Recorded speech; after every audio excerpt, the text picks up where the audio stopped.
Are you somebody that wants to help everybody? Somebody that wants to help everybody? Every single person on the planet, yeah, it's a problem. Right. But I can't. But I think the thing to know is that I can't help everybody. I'm actually not good at helping everybody. Hmm. There's So, very specific people I'm good at helping. have you ever done a podcast before? Um, I did a radio interview, but I wasn't a podcast. Okay. Have you thought about doing podcasts on your site? No, I No. don't. No, I haven't. Okay. Question for you: have you ever been to PSI? No. No. It's kind of this thing I'm involved with now. It's like a seminar based motivational, inspirational, life changing thing. PSIseminars.com if you want to check it out. Okay. There's an informational night this Thursday if you can free it up, for an hour and find out exactly what's going on. It's at the Quality Inn. I'm part of this 90-day goal setting accountability program that is based around Psi, and it's hugely impactful for my life. And I've seen the people that have come out of this 90-day thing, just true, incredible inspirators for me. And it's amazing to see, what can happen if you actually put your mind to something for 90 straight days. So, Oh, I bet. yeah, I bet it's amazing. it's badass. So I just started this past weekend. So from here till 90 days from now, I'm going to be a different person. So I'm excited about that. Who are you going to be? Well, I'm going to be in the best shape of my life, which is six-pack abs and hiking 14,000 foot peaks. And my career goals, with this site, howtokickassatlife.com, I'll have serious content on there, which I'm working on every day. But this is part of that. This is part of the whole goal, is talking to somebody who actively shares my passions, which is important for both our synergistic, all the stuff I was telling you about, just synergy involved with you and I doing this kind of stuff, and then releasing it to the world because people need to listen to this. How much time do you have, by the way? I have about an hour. Oh, perfect. Okay, Yeah. perfect. Yeah, I blocked off an hour for you. So. Awesome. Well, thank you for agreeing to this. First of all, it's very important to both of us, I think, to talk to people that are like-minded.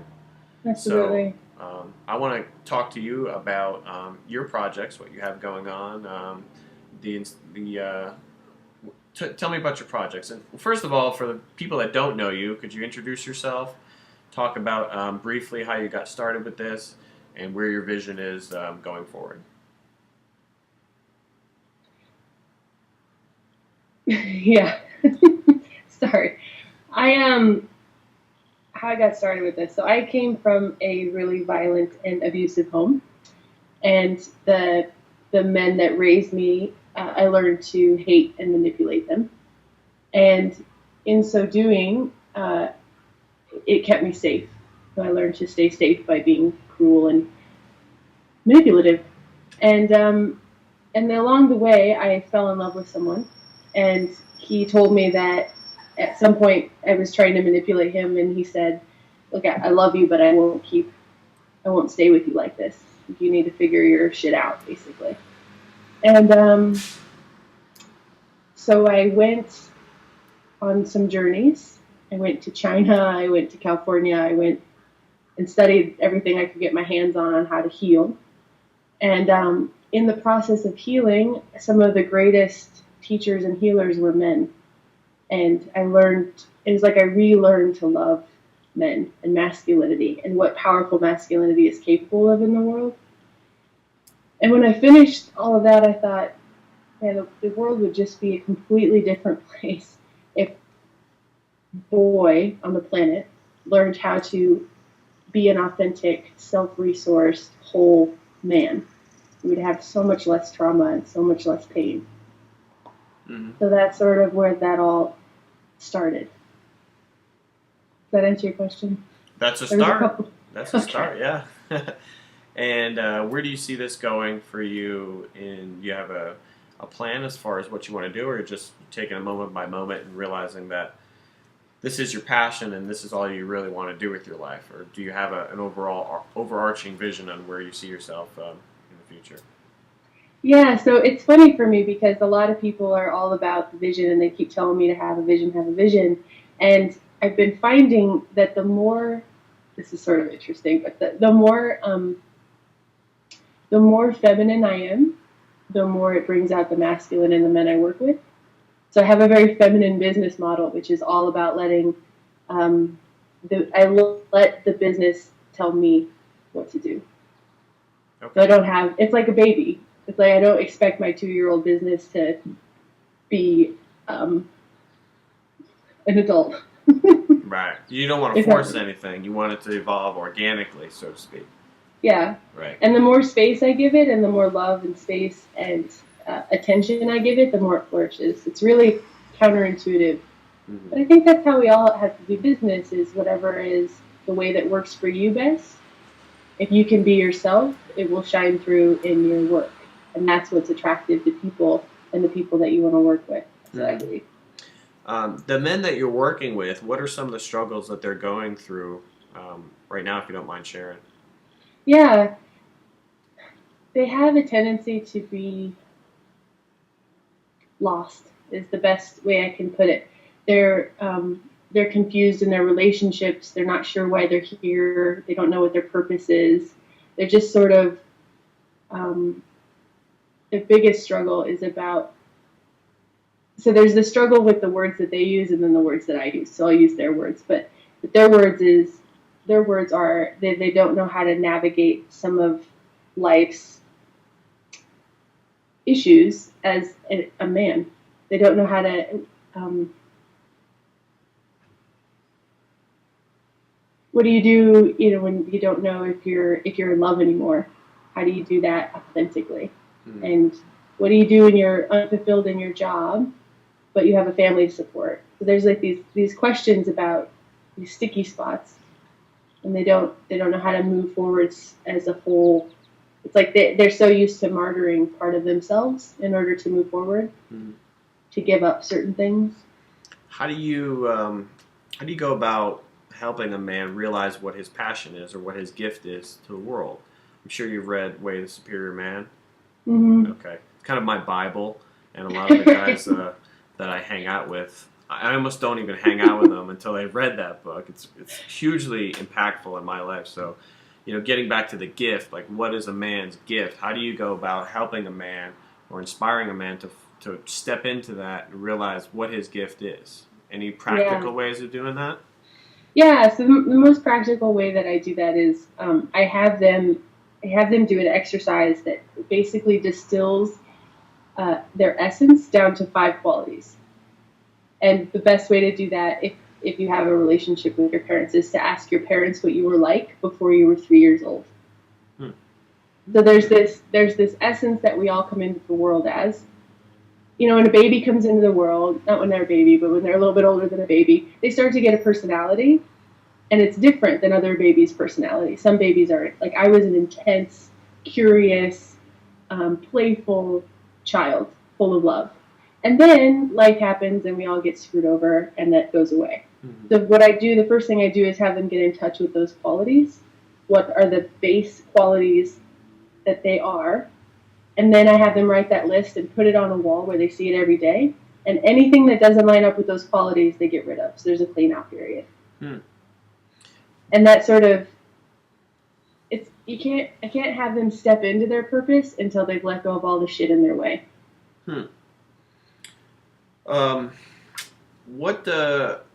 What qualifies you to be somebody that can help these men out? It's just that you're studying or your own experiences. Like, why would I as a man learn from a woman? Mm.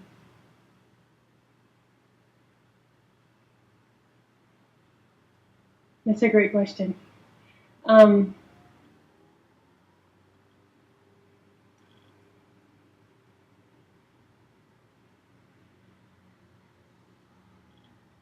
So I think that there are imperative things that men need to teach other men. There's things that I can't teach because I'm not a man. I don't know what it's like to be a man. And there are certain qualities of that need directly transmitted from man to man. But there are other things that men can't teach other men, especially about women. It's like a woman has to be part of that process of teaching. And what makes me qualified, honestly, what makes me qualified is that I love men. Like, that doesn't say, there's no, like, university degree for this. Right. I used to be an engineer, so I think, like, I have the brain of a man, so I translate. What I tell people I work with is that you get all the benefit of what goes on in a woman's body, like what she's feeling and what's your impact and how do you present yourself and what do you need to adjust, but coming through man language. Gotcha. The charts and graphs. Do you encourage your men to get involved with a men's group? Like, yes. That's all men, talk in a closed room that don't talk about sports and that kind of stuff. They actually talk about real issues that they're working out. Absolutely. I read a statistic one time that said the average American male has 1.5 friends.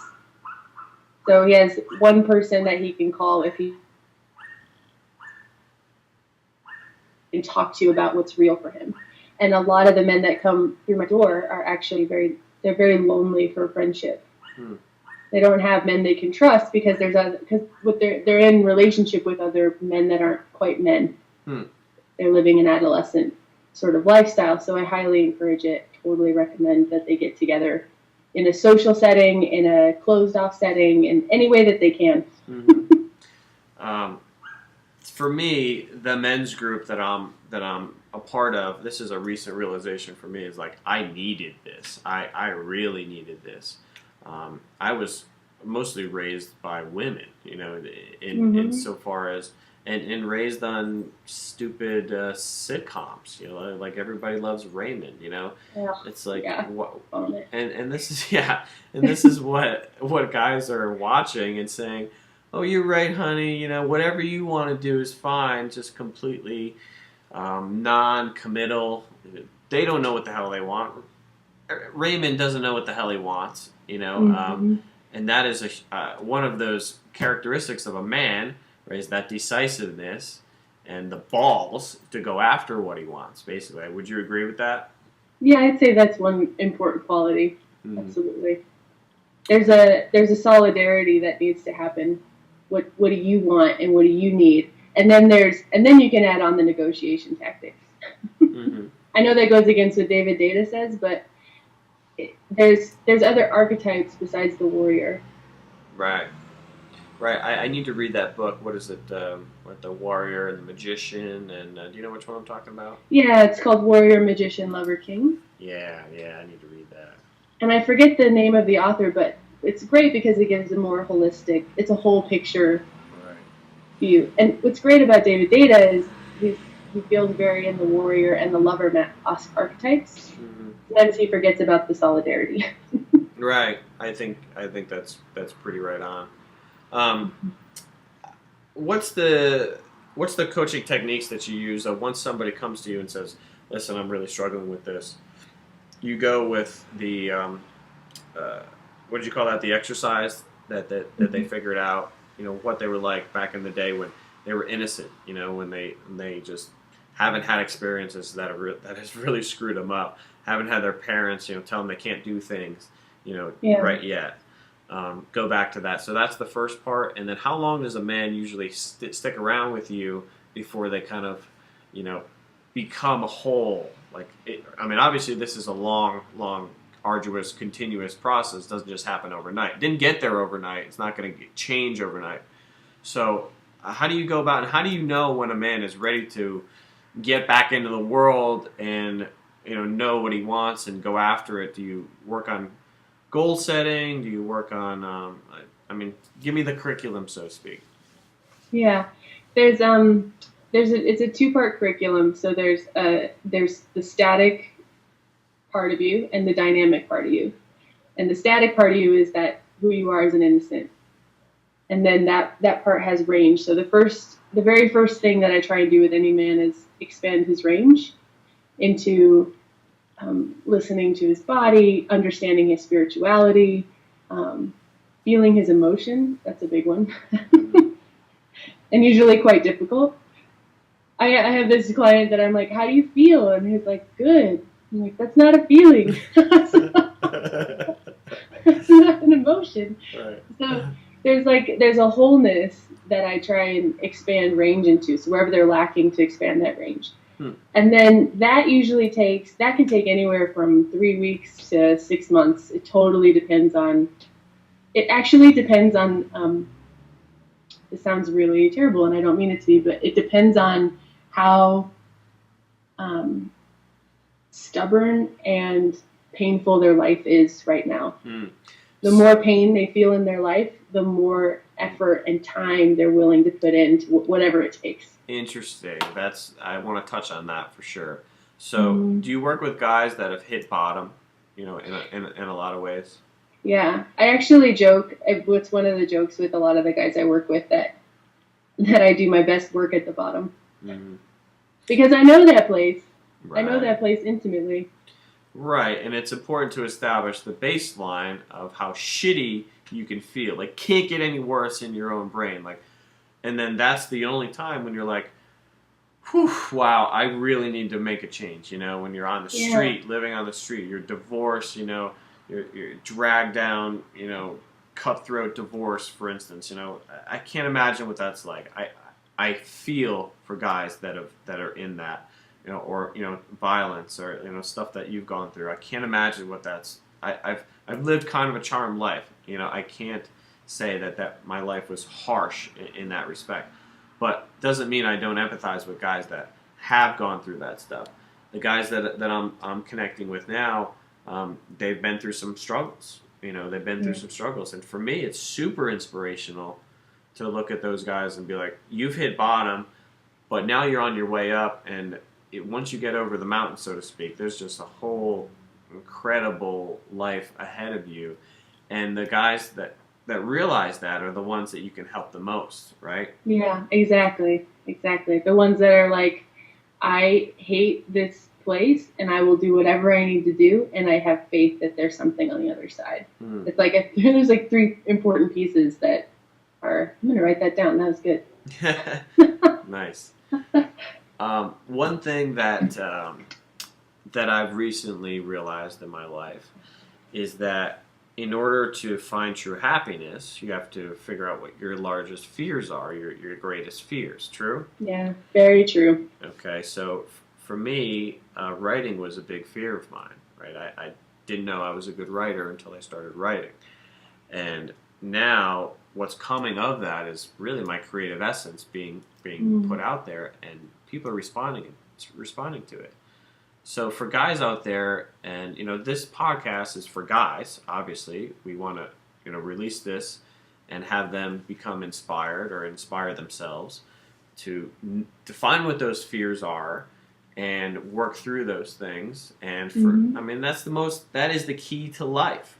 Find out where you have the most resistance. I don't know if you've read The War of Art at all by Stephen Pressfield. Right, that resistance and how many forms that takes in our lives. How many forms that resistance takes, like, sugar, shitty relationships, procrastination. It's all of those things. And as soon as you identify those fears that are really bugging you, and then you go conquer those fears, man, is life so much more worth living. True? Mm-hmm. How do you go about talking with guys and saying, having them define their fears? I'm sure that's part of the exercise, right? Is define what the hell scares the shit out of them the most. Yeah. It's an interesting process because it usually comes up when we hit somewhere intimate. So it comes up a lot more in person than I have exercises and stuff on my website, but it's like when we hit, or when we're talking and they get vulnerable and they open up, I can almost viscerally feel the fear in the room just like skyrocket. And so my job then is to be like, what is that?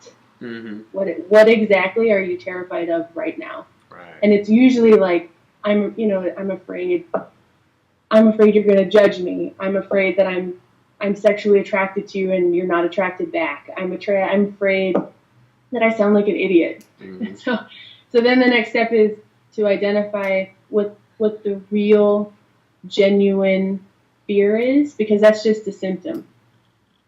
Like anytime we have addictive behaviors, that's just a symptom of a greater fear, which is something like, I'm not enough. Right. How do you go about convincing guys, or having them convince themselves, so to speak? Because you can't do it for them, right? No. So I've tried. It doesn't work. No. How do you go about convincing men that they already are enough? That's a struggle that I deal with every day with these guys. Having them understand that they're perfect already. You know what I mean? As far as like, we can always improve, right? But on the baseline of just being who we are, we're created.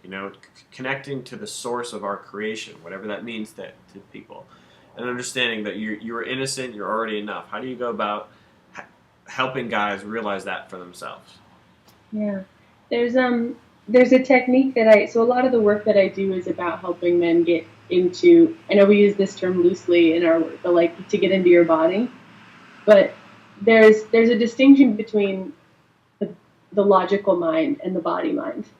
The body has its own brain, actually, and where all those criticisms come from is the mind, and so you can't talk yourself out of them. It's like having an argument with yourself. You're like, you're a piece of shit. No, I'm not. Yes, you are. And it's like, you can have that conversation all day long, and a lot of us do. So the trick that I teach there is to, obviously there's some great tools out there like therapy and IFS and emotional language and all that stuff. But a really quick trick to get through it is to come back to present moment inside your body. And one way to do that is to count your heartbeats. Count your heartbeats to 10, count your heartbeats to 10. And when you feel your heart rate slow down, because it will, you ask yourself, what do I know? What do I know to be true right now? And the answer that comes from down here is going to be totally different than the answer you hear up here. Wow. I like that. I really like that. So that's a mindfulness technique, right? It's a mindfulness technique, because that's where all this anxiousness comes from, is you're not present. You're anxious about what's going to be, or what you did, or if you're going to screw up. And so when you come back to present moment, that's why heartbeat is so, you have that all the time. Right. And you can do that. And I do it in meetings all the time. I'm just like, And I count my heartbeats, because it reminds me that outside of this moment, there's not a whole lot to do.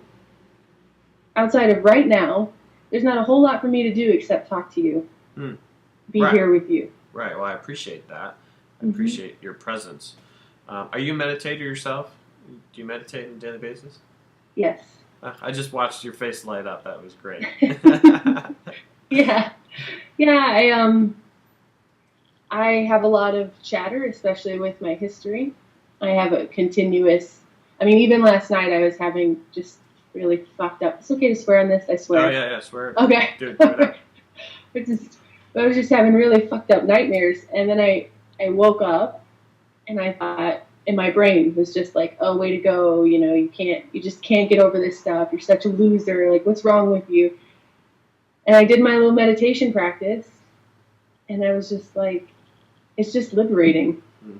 It's not like I sit on a pillow and like chant, it's just I do whatever I need to do to clear my mind, because that's just not helpful.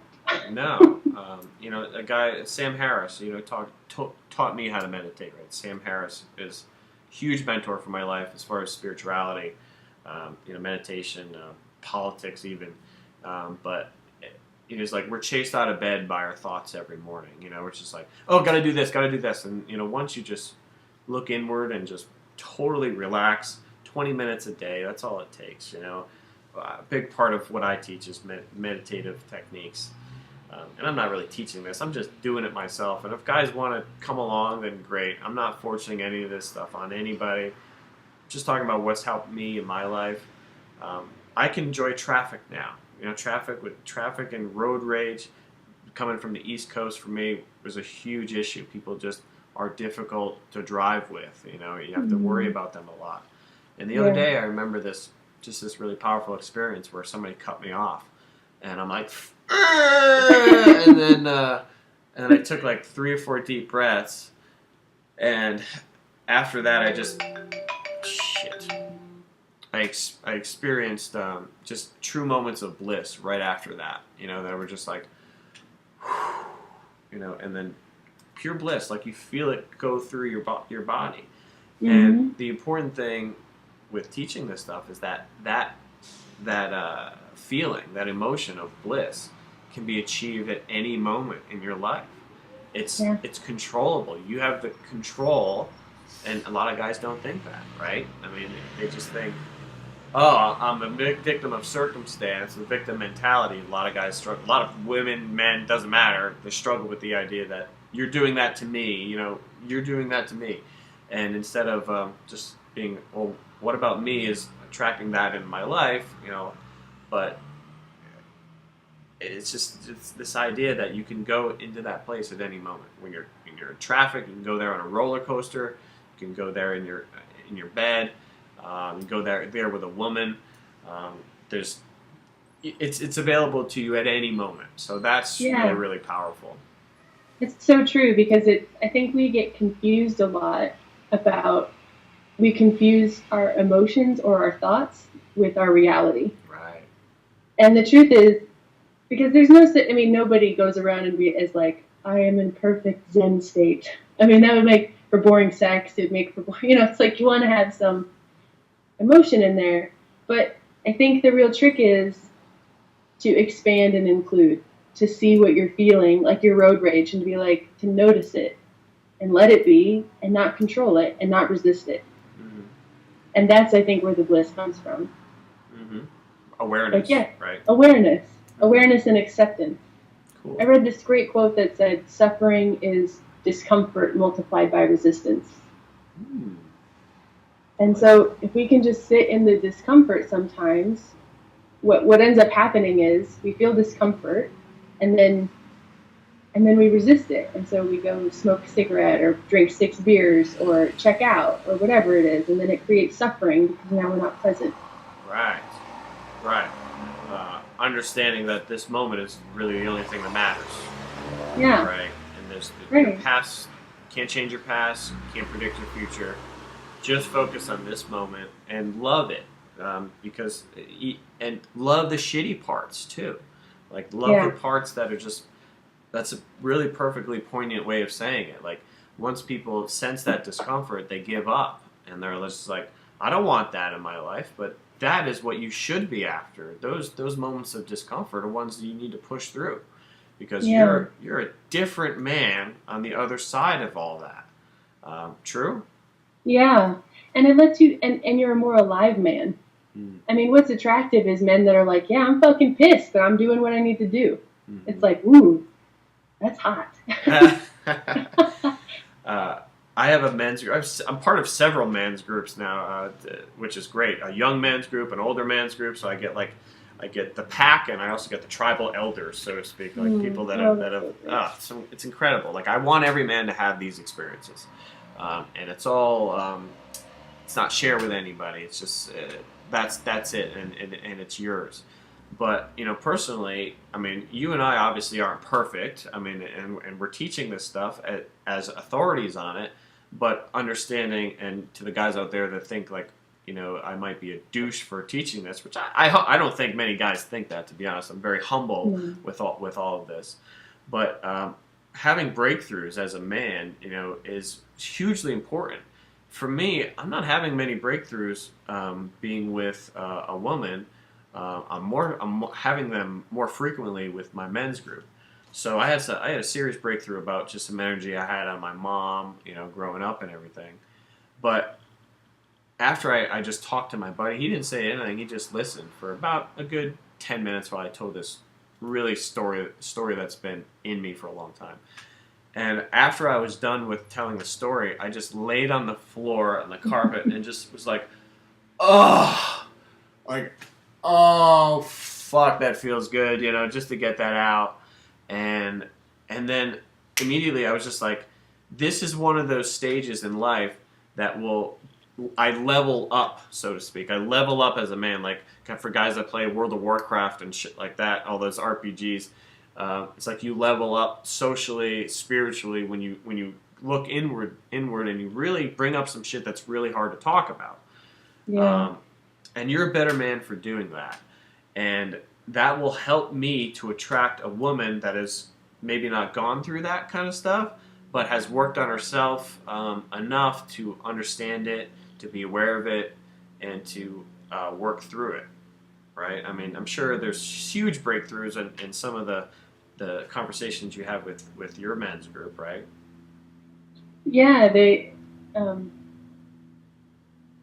a lot of them are about being seen by other men. It's like all I really do is facilitate a space where the men learn how to see each other. Mm-hmm. There's just something really powerful about it. Right. Right. And they've never had a woman. I mean, there's obviously tons of women's work out there that needs to be happening, but it seems like most men have a pretty clear understanding that men and women are different, and a lot of women actually don't have that understanding. That's a really broad statement, and I know it sounds judgmental, but it's like there's this way that we emasculate men in our culture by everyone loves Raymond and Family Guy and all this stuff. We emasculate them and try and make them more feminine instead of understanding what it means to be a man and what it means to be a man with a woman. Or with a partner, whoever you end up with. It doesn't even matter what gender or sexuality you are. Like, what does it mean to be a man? Yeah, a lot of guys don't figure that out in their whole lives, and that's the sad truth of it, is that a lot of guys just go through life unaware, unconscious of who they are, and it's important that you and myself and guys out there that are teaching this, whatever we're teaching. I'm not even sure what the hell we're teaching. We're just teaching, some stuff that's worked in our lives, and that's, that's basically fact. That this shit works, so to speak. And understanding we're leading by example. So if guys like the life that I'm living now, or my mentors, then come with us, because this journey doesn't cost anything. You know what I mean? It's just it's a social risk. It's a social cost of putting yourself out there, because it might cost money, but like, how much money do you spend on your furniture, or vacations and stuff? What do you learn about yourself by buying furniture? And that is a huge realization for me. Like, all the money I've spent on shit over the years, on possessions. It's like, how much money have I put into work on myself? Like, I read books. I've always been into life success books, but how much inward introspection have I been doing over the years? And the answer pretty much was none. None. Mm-hmm. And then a huge shift in me was going to this PSI thing, getting myself out there, being with guys that are fully aware and awake, because living in an unconscious household for so many years, it's just we never talked. We never talked about this kind of stuff. We sat in front of the TV and ate dinner. We didn't have man conversations. And it's so important, and that's why I'm just fully immersed in it now, because I'm a complete opposite spectrum now. I'm like, that's all I want now. All I want is to be around guys that are fully awake. And it just so happens that once you become fully awake and aware, you start making a shitload more money. You know what I mean? You're in bliss almost in every part of your life. You have friends. It's just, the more you improve yourself, the more success just finds you some way. So it's like, money is a very measurable way to gauge success. But it's not about that. It's never been about that for me. It's just about changing your philosophy. Changing the idea of why you do certain things, and who you're hanging out with is a big part of that. So we talk about building an ecosystem of positive emotions, and part of that is by being with people who are actively inspiring you. The co-inspiration word that I keep using all the time, co-inspiration. So it's not like a one-sided inspirational thing. It's like we're co-inspirators on this journey that we're all on. So hanging out with people that actively are helping along that path is hugely important in finding out your own shit, working through your own shit. I mean, Yeah. right? I mean, Yeah, you agree with that? absolutely. I tell people all the time, like, if you, anybody that makes you feel worse after you hang out with them should just be cut completely out of your life. Mm-hmm. Right. You should only hang out with people that give you positive energy and make you feel more like yourself. Sure. That's how you're gonna, because you're right, like your friends and your social situation, it's a huge part of where we spend our free time. Mm-hmm. And it can have an effect if it doesn't inspire you and make you feel more centered and more grounded and more seen. Right. And another part of that too is just taking care of your body. Taking care of your brain. Filling your body up with nutrients that help along that path of self-realization. Cut the sugar out. The sugar is not helping you along that path. So it's when you talk about being a whole man, stepping into being like complete, your nutrition, your exercise program is vastly important, along with your spirituality. Right? You have to be whole. You have to complete this triangle, so to speak, and or a circle. It's probably better. But I mean, what do you say about nutrition? You coach your guys on taking care of your body and your brain. I don't really cover a lot of that. It's mostly just about. I look at it like accounting. Or I try and teach it like accounting. So to put things in that make you feel better, and like you wouldn't make an investment, you wouldn't put your money into an investment that gave a 5% return. Mm-hmm.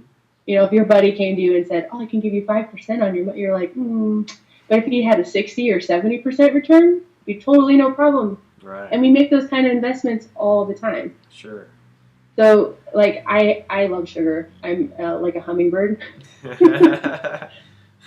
But I know that if I have, a couple of malt balls, which are my favorite, that like gives me some pleasure.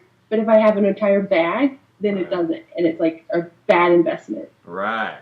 So I just try and teach them to like not do what feels good, because that sounds so arbitrary, but like do what's going to give back to your long-term happiness.